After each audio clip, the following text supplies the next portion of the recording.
welcome. I'd like to just welcome His Excellency, the President of Zanzibar. Tanzania na wimbo ambao umalizika basi hivi sasa ulikuwa ni wimbo wa Jumuiya ya Afrika Mashariki.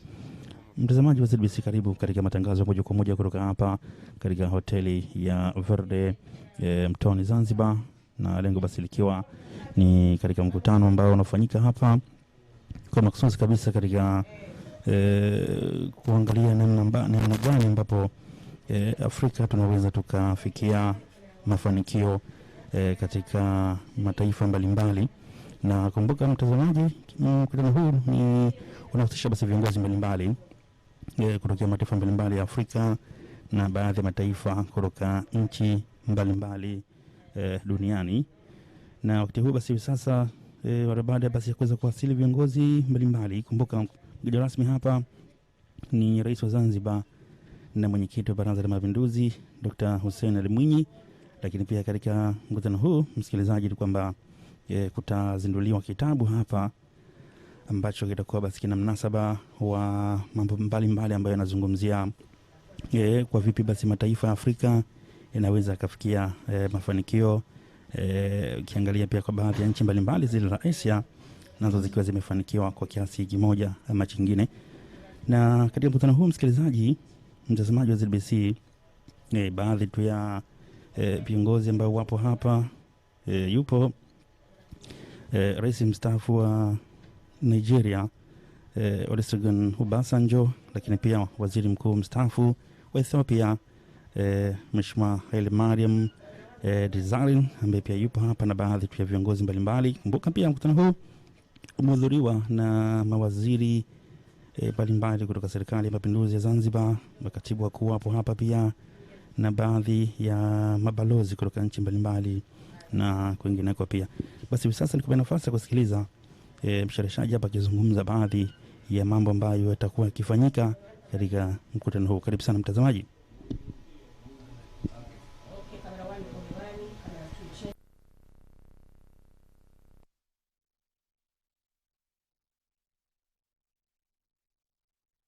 And its origin and why we do what we do. At our center of our existence is a perception that in an environment where people are growing in well-being, growing in their ambitions and expectations of their future being better than today, you have social stability and well-being. And in an environment where people's well-being is declining, you have the recipe for social unrest and in time potentially anarchy. And we believe that that is most powerfully observed in the urban environment, and so we seek to work with people who want to create a vibrant, economically prosperous urban environment for all their people. And we've had an incredibly privileged opportunity over the 15 years that the Brenthurst Foundation has been in existence to work with many states across the African continent, as well as working outside of Africa. And the Asian aspiration really came about because of this cooperation that the Brenthurst Foundation has enjoyed between what we do in Africa and also what we've done in Southeast Asia. And it seemed to us that the Southeast Asian experience over the last 30 years has dominated the discourse of where people have been successful, and most particularly where significant proportions of people globally have been urbanized, and urbanized in a sustainable, successful and stable manner. And just to give you a little tidbit of some of the challenges that we think the Asian aspiration hints towards. In China over the last 30 years, Chinese country has been able to urbanize about 300 to 350 million people. That is the single largest urbanization in the history of man, and it has by and large been extraordinarily successful.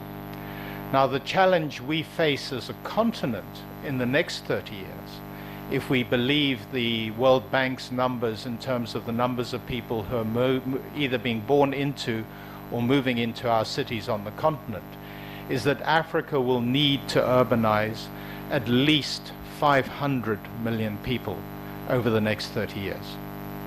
So if China, the world's most well-organized, by most people's belief, environment, could move from a population of just under 1 billion people to a population of about 1.3 to 1.4, depends on what numbers you take, and critically was able to urbanize 300 to 350 million people, we in Africa are going to move from a population of about 1 billion to 2 billion plus, and we're going to have to urbanize just under twice as many people as China urbanized in the same period of time. We aren't a single country. We don't have centralized command structures that can lead that process. We are a collection of different disparate nations, tribes, peoples, cultures, religions, and we have to make it work. Because if we fail to make it work, we face a calamity which will not only leave our continent worse for our children and our grandchildren, it will potentially leave the world in a perilous and precarious place.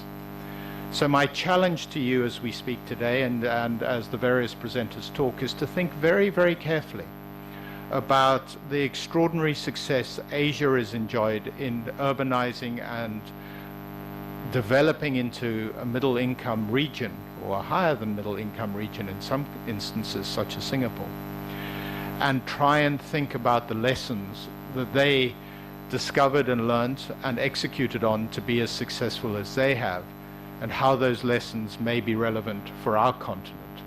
Because if we don't do that, we truly risk our very own survival and existence. So, not being a doom and gloom people, it also means there's an extraordinary opportunity. If we are successful in urbanizing the 450 to 500 million people we need to urbanize, we will create the most incredible, vibrant, dynamic economic environment in the world where everybody will want to play. And it's my belief that we can certainly make the 21st century the century of Africa.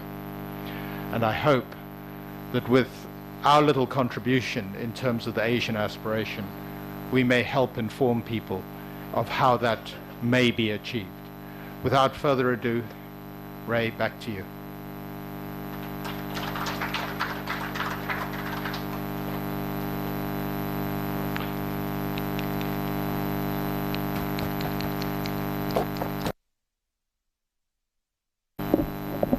Thank you, Jonathan.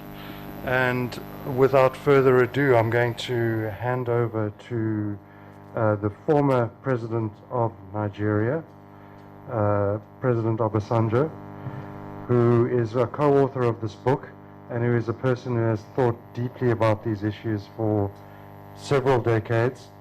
And it's a pleasure to have you present to this book launch. So.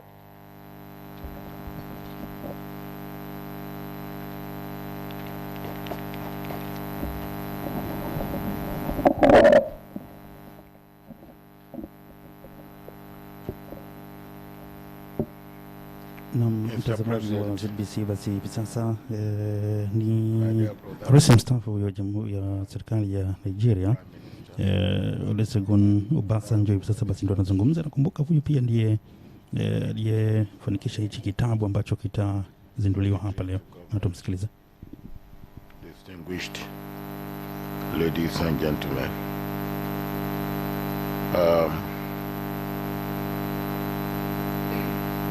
let me follow on quickly on what Jonathan had presented. In our effort to see how best in the foundation to help African countries achieve their aspiration, political, social, but particularly economic. We embarked on looking into what do we need to do and how do we need to do them on the economic plane. So we wrote a book titled Making Africa Work. That book was essentially on what African countries have to do in the area of economic development, economic growth, and economic progress. When we had finished that, we came to the conclusion that one very important factor of making the type of progress that that book, Making Africa Work, had anticipated is governance. So we went out again and came up with a book titled Democracy Works. Of course, democracy is not a destination. It is a journey. And there's no country in the world that can claim to have reached the end or the pinnacle of democracy. And of course, there are a number of elements that must go into democracy to make it work. Make it work for the people, make it work for an inclusive society, and make it work for the well-being, the welfare and the well-being of all the people. Again, after we have done that, we started looking. Yes, we have got this book, Making Africa Work, what needs to be done and how democracy works, and what governments have to be, what governments have to do. Are there places where we can point to as examples? And as Jonathan said, we look to Asia, Southeast Asia, and as we have done in the past to write the other books, we visited, we interview people. I visited Vietnam, Malaysia,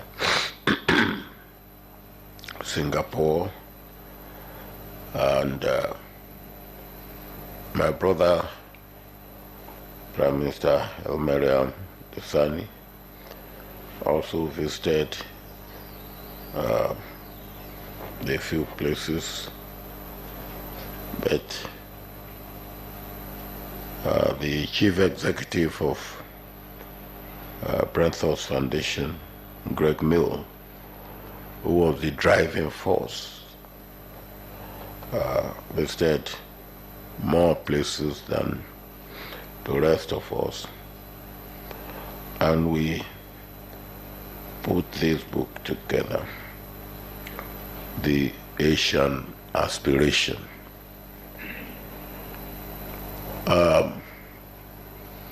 we thought for a while what should be the title of the book, whether the Asian aspiration or should it be African aspiration, or if we want to come down to the country level,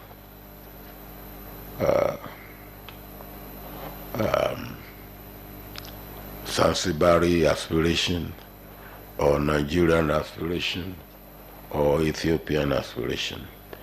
But of course we put the explanation, Asian aspiration, what Africa have to do to emulate Asia, why and how Africa should emulate Asia. And there's no magic. And I will tell a couple of stories.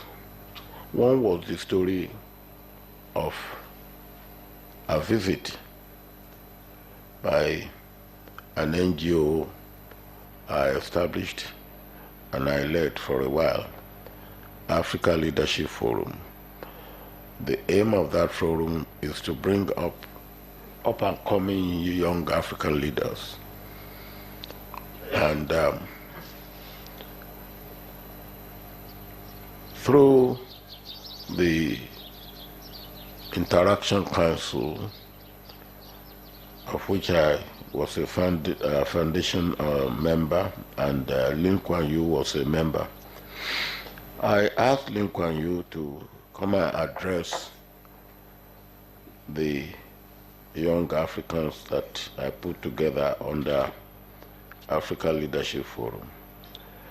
And he said, why don't you bring them to Singapore? I said, I haven't got the money to bring 40 people to Singapore. He said, we will pay for them. So he paid for them through an institute in Singapore. And I took about 40 young African leaders to Singapore, and we spent 2 days. And Lin Kuan Yew sat with us for 2 days. The young Africans were all curious. Lin Kuan Yew was calling those who work with him to come and tell us what they did, how they did it, the result they achieved. And my young brothers and sisters were anxious to get the key or the magic. So at the end of the second day, 2 full days we spent, at the end of the second day, one of them got up and said, look, we still haven't got the magic. We want you to give us one thing that we will do that will make our country achieve what Singapore has achieved. And Lin Kuan Yew then said, I'm afraid there's no magic. We did a few things right, and we continue to do them right. That's the magic, if you want a magic. We did a few things right, and we continue to do them right. Earlier this morning, Prime Minister was talking about what we are worried about is not what. We know what is wrong. We know what we want to achieve. We know what we have achieved. But how to get to where we want to get to. And that how is what we have to do right. And at the end of that visit, I said to my African brothers, young African brothers and sisters, that the take home from this visit is what you have heard from Lin Kuan Yew. Go home and find out what your country is doing right. And when you find out what your country is doing right, ensure that your country continues to do them right, deepening them and widening them. The problem for us in Africa is that even when we look at ourselves, we don't know what we are doing right, if we are doing anything right at all. And where we are doing some things right, we don't continue to do them right. So we have the problem of identifying what we should do and how we should do them, and ensuring that we are doing them right. A lot of what we have done in the past were received. World Bank and IMF will come in and tell us what we have to do. When we fail in what they tell us to do, we are blamed.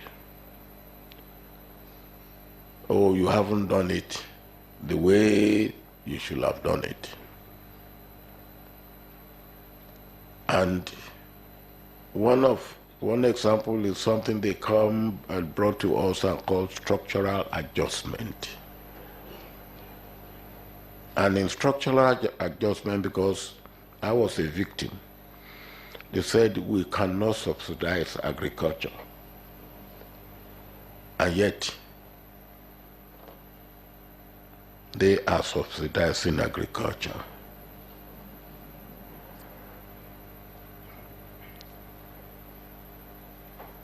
Then they tell us devalue so that your export can be cheap. Most of us don't even have much to export. So by devaluing, we impoverish ourselves, and so on and so forth.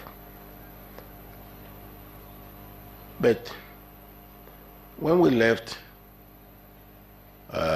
Singapore, I said to Nigerians who were with me, I said, we in Nigeria have found a number of things that we have done right in the past, but we fail to continue to do them right. I take education. We started something we call UPE, Universal Primary Education, popular education for all our children many years ago. 6 years minimum. It did not last. I launched that when I was military head of state. As soon as I left government, it was stopped. I went back to government 20 years later, and I launched what we now call UBE, Universal Basic Education, 9 years instead of 6 years. We launched it countrywide, and some states, we have a federal system. Some states took me to Supreme Court to say that I have no right as president of the country to dabble into primary education. And the Supreme Court upheld their position. And that was the end of universal basic education. And I believe that education is fundamental for development. And for a country like mine, where there's such a wide disparity between education, between zones and states, you need to have something that will bridge the gap before you can move together in unity, in wholesomeness, and in solidarity in the area of education. I think I can say ditto with primary health. So what we have done in this book is to see the path that different countries in Southeast Asia had followed to achieve what they have achieved. For instance, in the case of Singapore, to make Singapore move from a third world country to a first world country in one generation. And what we are saying in this book is that it is possible. There's no magic. They are human beings. There are steps that we can take and we must take. There are reforms that we must carry out. Painful at times, but if we have to get to where we have to get to, we have to take those painful steps. Mr. President, what this book we are launching today, I think we can change the title to meet the need of every African country. Instead of the Asian aspiration, we can have Nigerian aspiration and see what some countries in South Asia have done.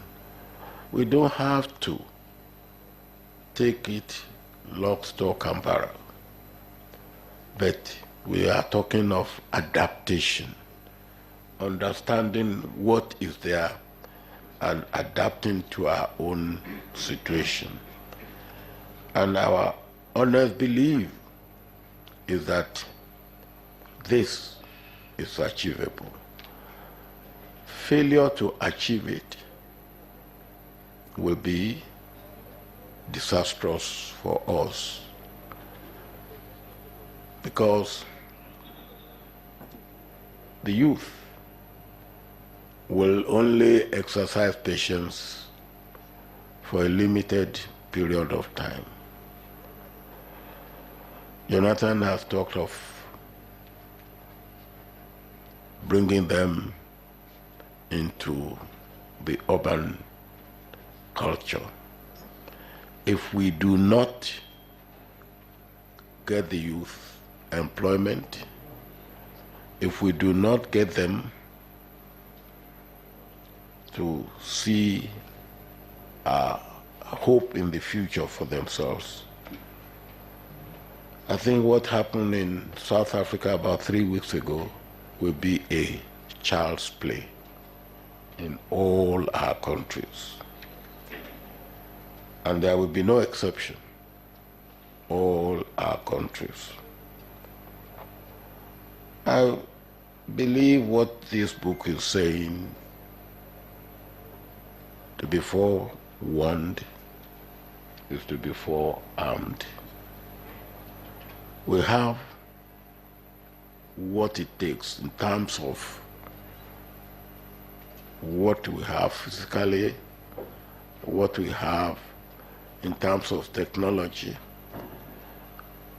But if we do not put all these together, and in some cases bite the bullet, if I may put it that way, then the future will be gloomy for all of us. So we have no excuse not to achieve, and even if in some cases surpass what the Asian countries have achieved. And this is what this book is all about. The magic, if you like, to make our country, our countries in Africa, what it should be. And I must say that our leaders in the last 3 years or so, with working on common economy, integration, which we had in the African Free Trade Agreement, free traveling by air from within open sky, and working on common passport and common currency for us in Africa. I think we are pulling down the barrier to integration, and the aspiration of all African countries can be synchronized and be harmonized. That is what this book is all about. And I would urge each and every one of you to read it and to internalize what it contains. Thank you.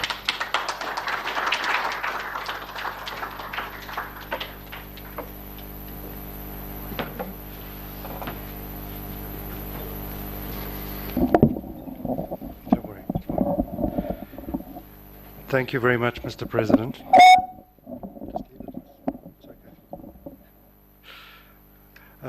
Thank you very much, Mr. President. I would now like to call on the former Prime Minister of Ethiopia, His Excellency Haile Mariam Desalegn, to address us on the book. He is one of the co-authors of the book, and welcome.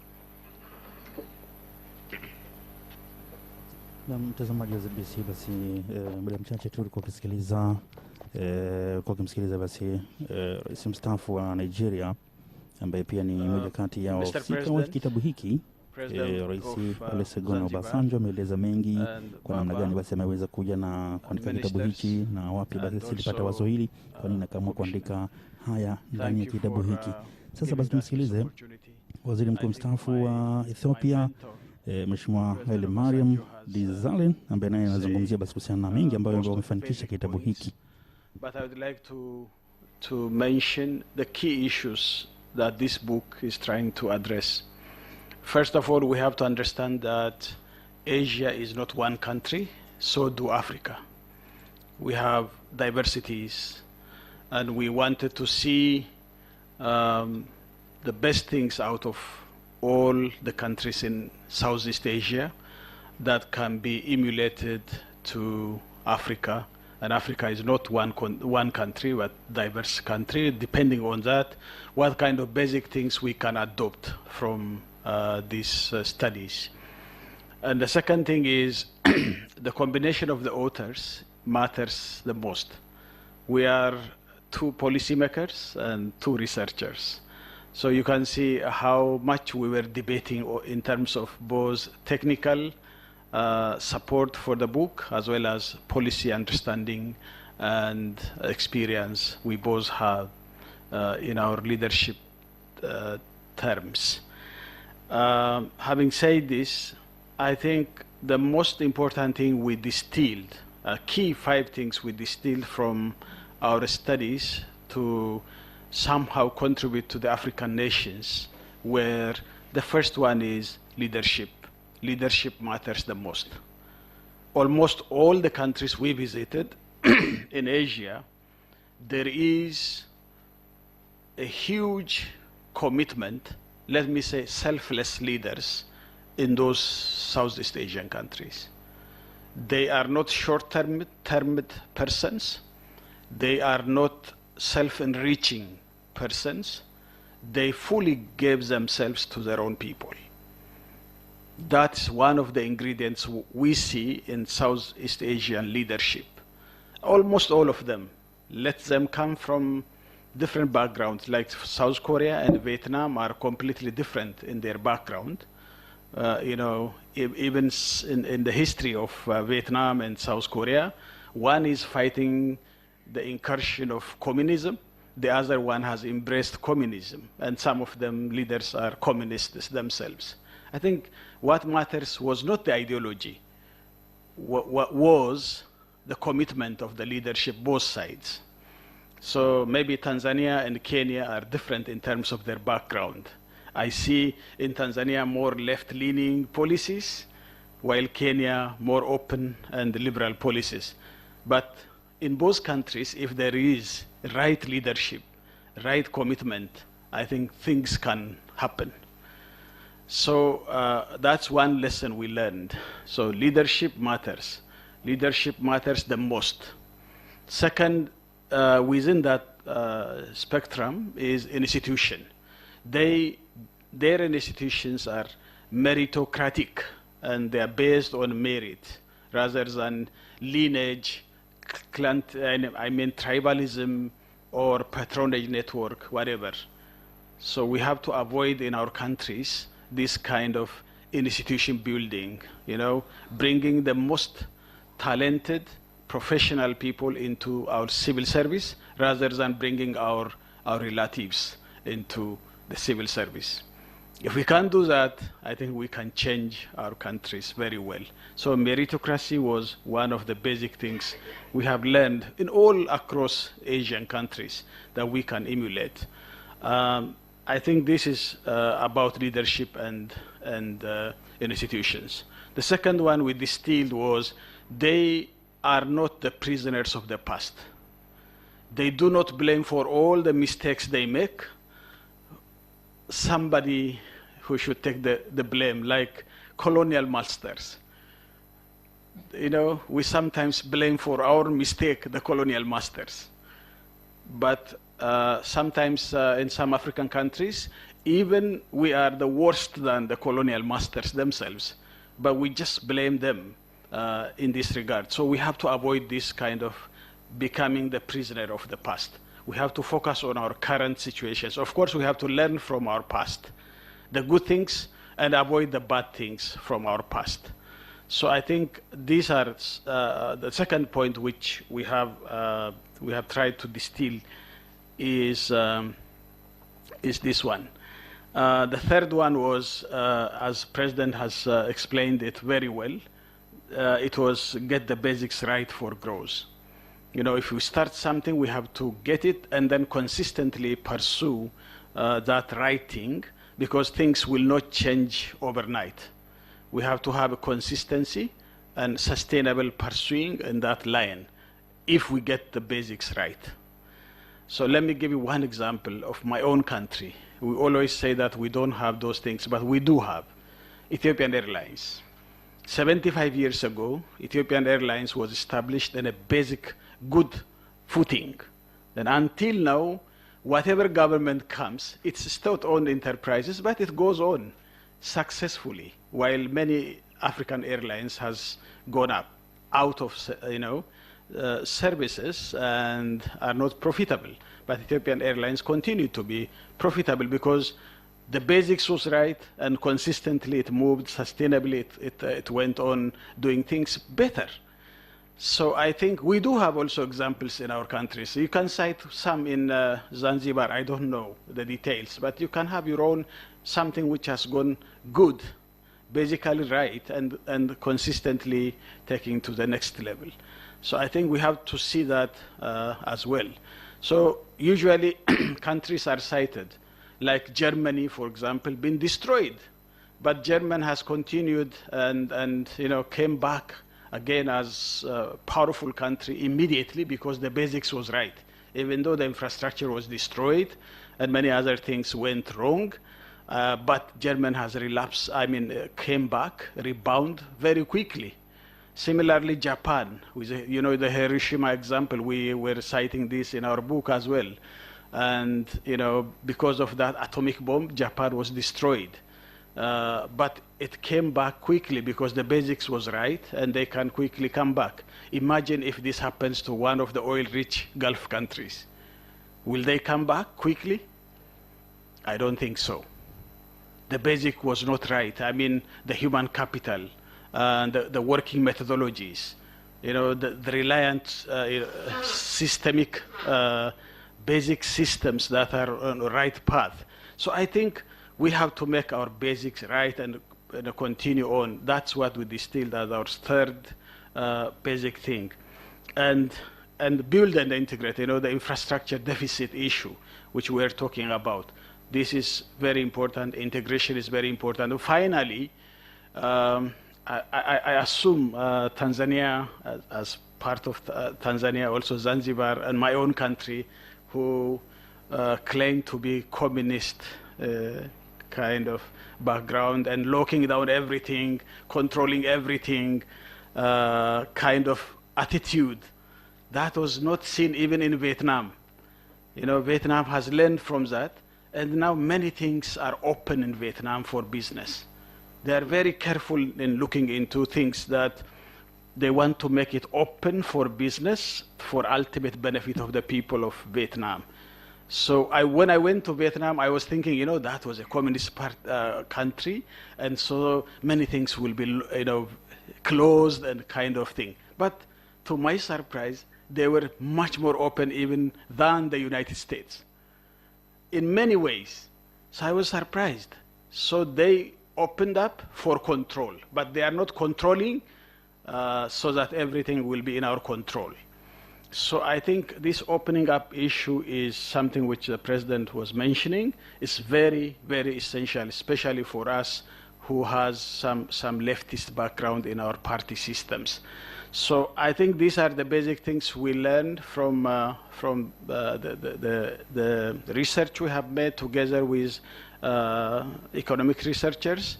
As a policy researchers, we always try to understand those things. And I would like to encourage you, as the President said, to read this book, which can help you to open up some of the things that can help to deliver. And thank you very much.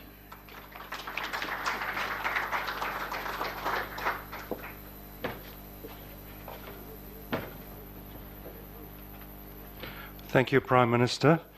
And now we are going to have the official launch of the book, the cutting of the ribbon. And that will be followed by an address from His Excellency, the President of Zanzibar.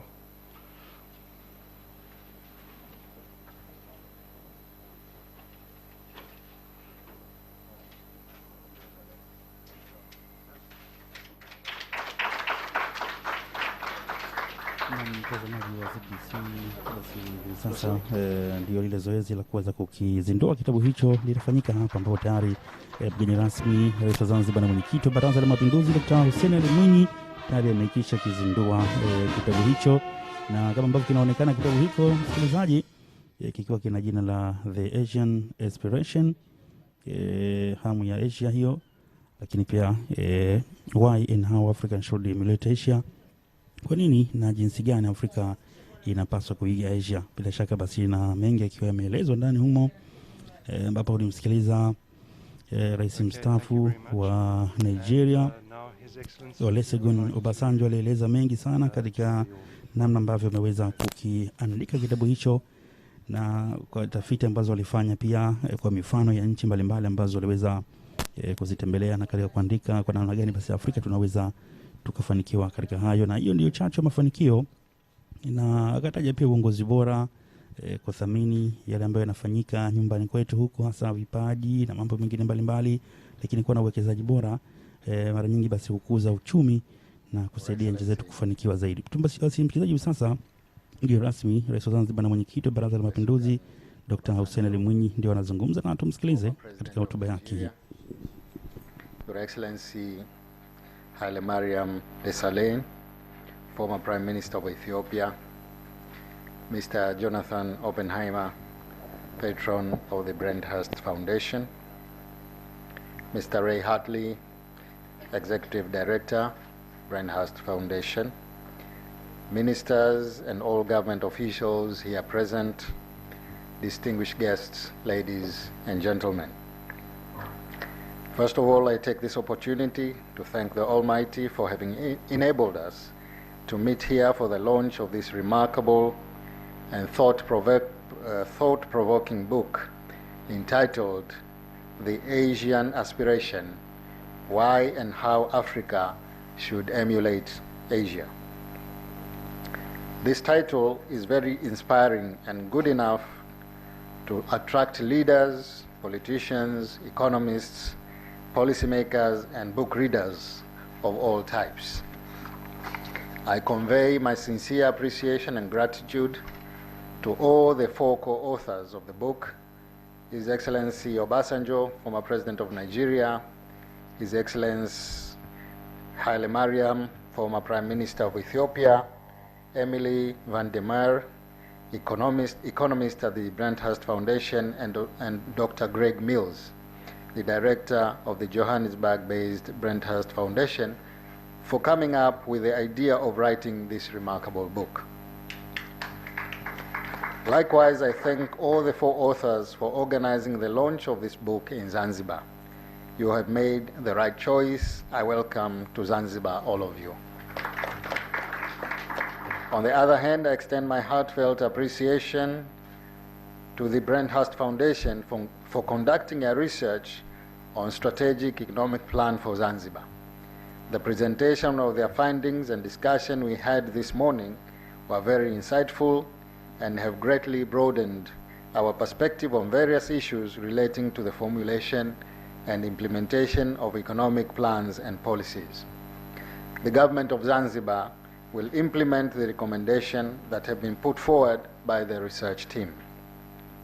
We'll also apply the knowledge that we'll acquire by reading the book to ultimately achieve the economic growth and the shared prosperity we seek.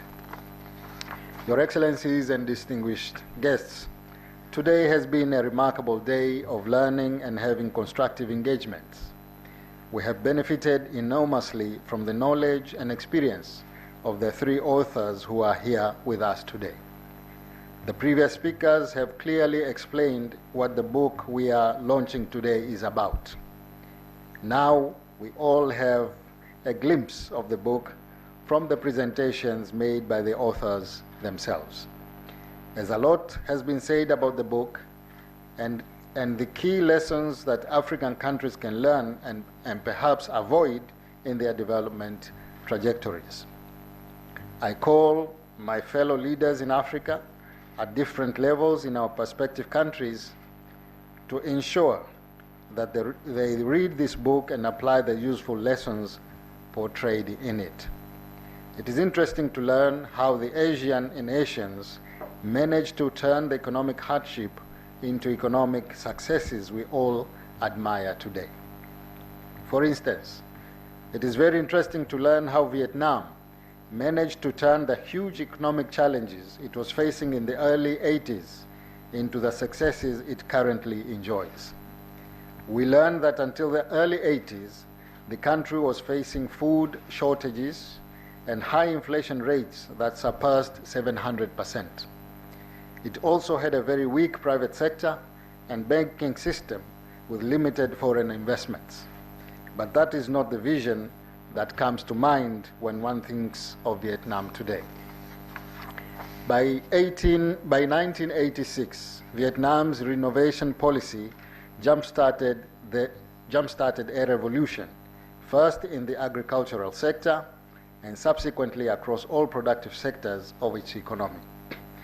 As a result, the value of its agricultural exports rose from just $500 million in '86 to $40 billion in 2018, an average annual growth rate of over 15%. Today, its coffee producers have the highest yields globally, and the country joins the likes of major industrial hubs and tourism destinations. Vietnam's successful transition from a low middle income to an upper middle income country and from a labor intensive to a technology intensive economy was no miracle. It was the result of deliberate, thorough, and sometimes difficult policy choices and hard work it put forth.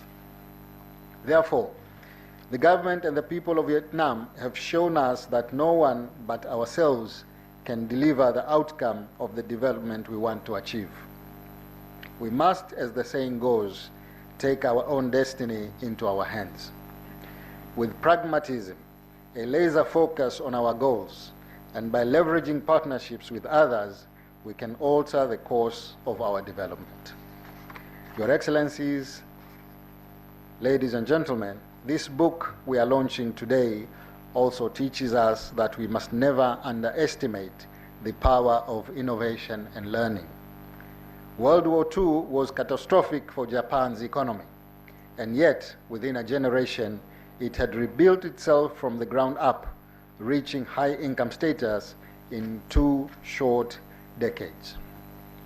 A key to Japan's success was focusing on a culture of innovation and pragmatism that allowed them to develop a robust private sector, a supportive state, and an ability to adapt and absorb outside influences, including technology, ideas, machines, and capital.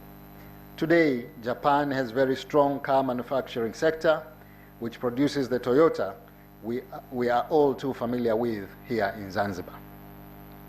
Your Excellencies, ladies and gentlemen, another vital lesson we can draw from this book is the importance of a unity of purpose for the success of any nation.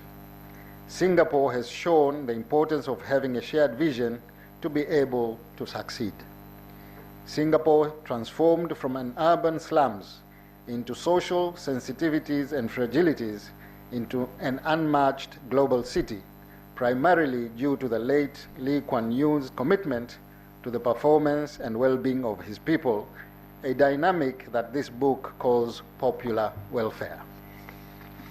The book teaches us the role of the government should be to create conditions that enable growth, as opposed to being the main driver for growth. Therefore, as leaders, we must be concerned with making those decisions that empower our success, such as investing in education, housing, infrastructure, and policies that make it easy to do business. Your Excellencies, ladies and gentlemen, the Asian narrative has its successes and failures. But above all, and as this book excellently highlights, there are no structural impediments to growth and development. This is also true for Africa. The deciding factor, thus, of our growth and development depends on the quality and courage of our political leadership. We must, as African countries, possess the courage to make the necessary changes to bring about the development we desire. We need to depart from the norm. Business as usual no longer works. We need to embrace an intentional strategy in our development planning. Your Excellencies, I'm sure this book will be a useful roadmap in the journey we have embarked on the building of the blue economy here in Zanzibar. The government of Zanzibar has formulated strategies that are geared towards making maximum use of the ocean resources we have been endowed with. We are implementing various initiatives that are meant to promote fisheries, aquaculture, maritime trade and infrastructure, energy and tourism. Our goal is to have an economy that champions employment, supports inclusive and sustainable growth, and provides shared prosperity. Achieving this will be no easy feat. It will surely be a worthwhile journey for every Zanzibari as part of our vision for the future. The practical and measurable development examples, such as those that the Asian aspiration highlights, will be necessary to guide our path. And for that, I congratulate and thank the authors of this book and look forward to implementing various lessons that can be drawn from this book.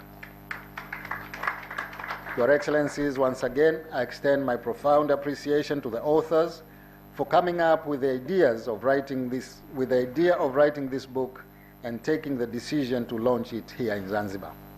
Thank you for making a number of copies of the book available for those who have attended this launch, most of whom are government leaders at various levels. I'm sure that the demand for this book in Africa and beyond will be huge. Many thanks go to the Hearst publishers for the wonderful job they have done of publishing this book. We welcome you again to Zanzibar, and I do hope that you will have time to visit our tourist attractions and enjoy the beauty of our islands before you depart. With these remarks, I have now the honor to declare this book, The Asian Aspiration, officially launched. I thank you all for your attention.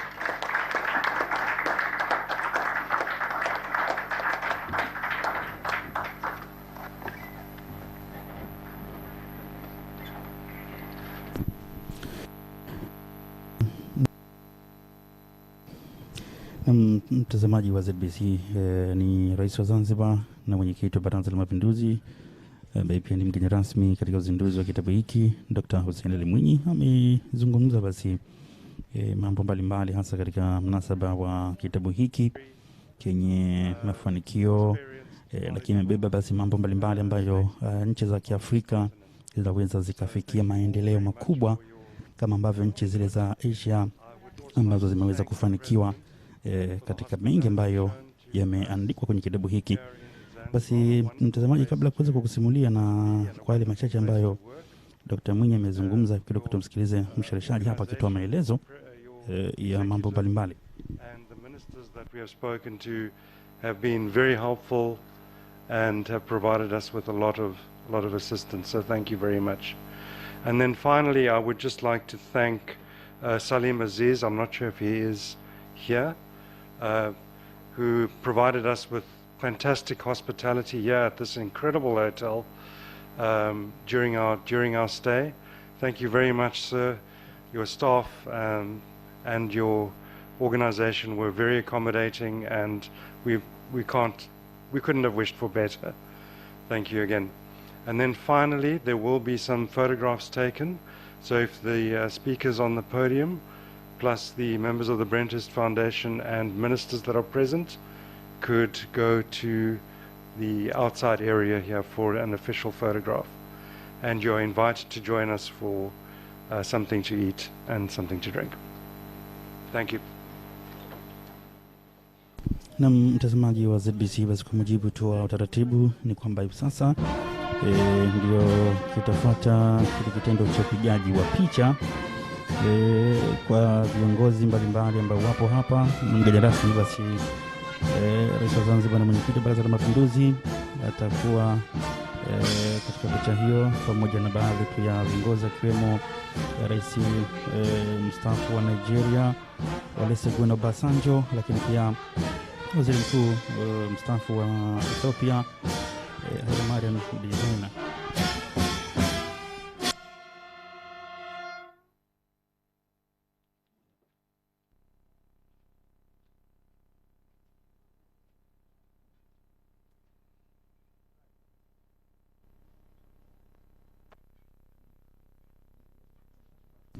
Na mtazamaji wa ZBC, basi bila shaka hivi sasa tayari shughuli hii ikiwa imekamilika hapa, na miongoni basi mwa yale ambayo mgeni rasmi aliyazungumza hapa Rais wa Zanzibar na mwenyekiti wa Baraza la Mapinduzi ni kuhusiana basi na kitabu hiki, namna ambavyo kinaweza sasa kikawa ni sehemu ya kuwa ni mwalimu katika mataifa mbalimbali ya Afrika. Ni kufanya kazi kwa bidii na kujituma ndio msingi basi wa maendeleo wa mataifa yetu ya Afrika, lakini pia akitaja baadhi ya nchi ambazo zimefanikiwa katika mbalimbali, hasa zile nchi za kule katika bara la Asia, kwa mfano kama nchi ya Vietnam na nchi ya Japan, lakini pia hata Singapore, kwa namna ambavyo waliweza kuwekeza katika maeneo mbalimbali katika maendeleo makubwa sana, hasa katika sekta ya viwanda. Tukishuhudia pia miundombinu ikiwa imeboreka na zaidi, na ndio sehemu ambayo imeweza kuchangia mafanikio na maendeleo ya nchi zao, ikiwemo basi kuwekeza katika eneo la elimu kwa kiasi kikubwa sana. Na akataja pia hata Zanzibar nasi tunaweza tukafanikiwa katika kuwa na miongoni mwa nchi ambazo zenye mafanikio makubwa sana. Akataja basi eneo la uchumi wa bluu kwa Zanzibar basi linaweza pia likaifanya Zanzibar kuwa na mafanikio makubwa sana, na serikali tayari imeshaanza kuwekeza katika eneo hilo uchumi wa bluu, tukishuhudia hivi sasa ujenzi ule wa bandari kule Mangapwani, na baadhi tu ya uwekezaji mkubwa ukifanywa, masoko mbalimbali yakijengwa ya kusindika, lakini pia baadhi tu ya miundombinu mingine ikiweza kuwa inapatikana, ikiwa basi ujenzi tu wa baadhi ya zile tunasema meli za uvuvi nazo zikiwa zinaendelea kwa sasa. Ni sehemu basi ya mafanikio pia hayo kwa Zanzibar kwa ujumla. Mtazamaji wa ZBC, basi na sisi kutoka hapa katika hoteli hii ya Verde MTONI tuseme tu hatuna la zaidi. Kufikia hapo ndio tunakamilisha basi matangazo yetu haya.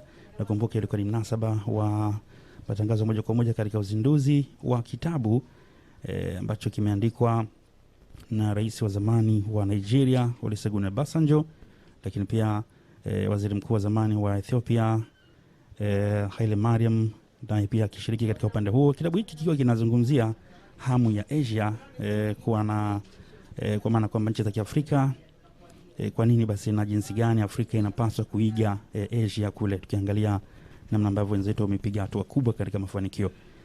Basi tuseme tu kwa niaba ya wenzangu wote ambao tulifanikisha matangazo haya, na tukiongozwa basi na Fatuma Hassan, lakini pia piga picha na mafundi mitambo ambao wameshughulikia kwa namna moja basi kwa matangazo haya mtazamaji yanakufikia hapo kwa vizuri kabisa. Mimi naitwa Alhamis Mohamed, nikurudishe basi moja kwa moja katika studio zetu za kutangazia